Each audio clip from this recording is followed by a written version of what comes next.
where the blade was truth, where kingdoms burned, and memory walks in armor still.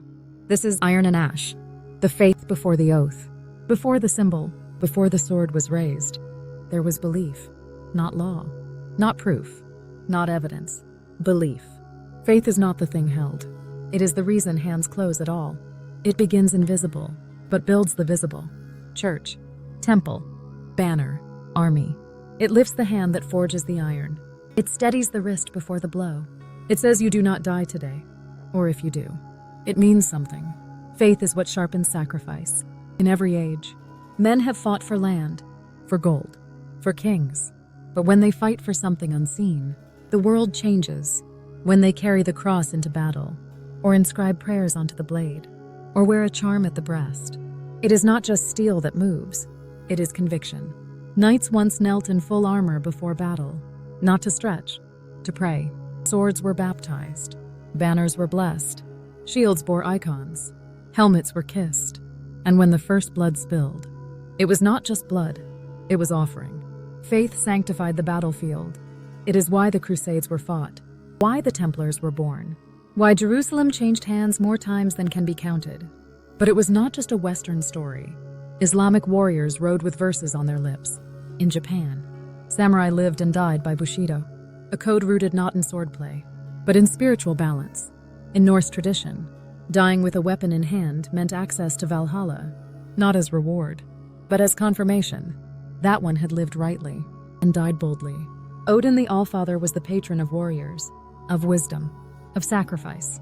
He traded his eye for knowledge, hung himself for insight, and gathered the dead to fight again in the end. Thor the Thunderer held his hammer in hand, a defender of men, of gods, of balance, not just might, but guardianship. Tyr, who gave his right hand to bind the wolf Fenrir, was god of justice, of war, of sacrifice for truth. Every Norse warrior invoked these names, ran toward the shield wall with faith not in survival, but in story. And before them, another pantheon stood guard. In ancient Egypt, faith was geometry. Faith was light. Faith was line. Ra, who ferried the sun across the sky, watched all. His eye, not metaphor, a presence. Osiris, the god of the afterlife and resurrection, was ruler of the silent lands. He weighed your heart against a feather. Set, the god of storms and disorder and wild terrain, was both a villain and a necessity, the chaos that tests belief. Horus, the falcon-headed avenger, was warrior of balance, of righteous vengeance. When a pharaoh went to war, it was Horus in his stride. Each soldier carried an ankh, token, a spell, protection in glyph form, and in Greece, belief wore armor. Eris, the god of bloodlust and chaos, was unpredictable, unforgiving, present in the worst of war. Athena, wise and strategic, was a warrior of reason, shielded, yet unflinching, the embodiment of clarity in combat. Zeus the king and Stormbringer delivered justice, swift and absolute.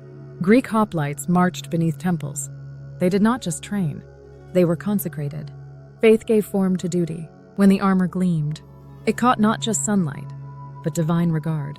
Among the Greeks, none embodied faith in battle more fiercely than the Spartans. Their belief was not just in gods, but in the police, the state itself. To the Spartans, obedience was sacred, discipline, a religion. They worshipped Ares, but also Apollo, balance and beauty in war, even Artemis, the huntress, stealth, precision. But the highest faith was in sacrifice. Spartan mother handed her son his shield, not with love, but with command. Come back with it. For on it, their god was the wall, the phalanx, the line that held, and the man beside them. To die at Thermopylae was not tragedy. It was destiny. They believed in death as a message.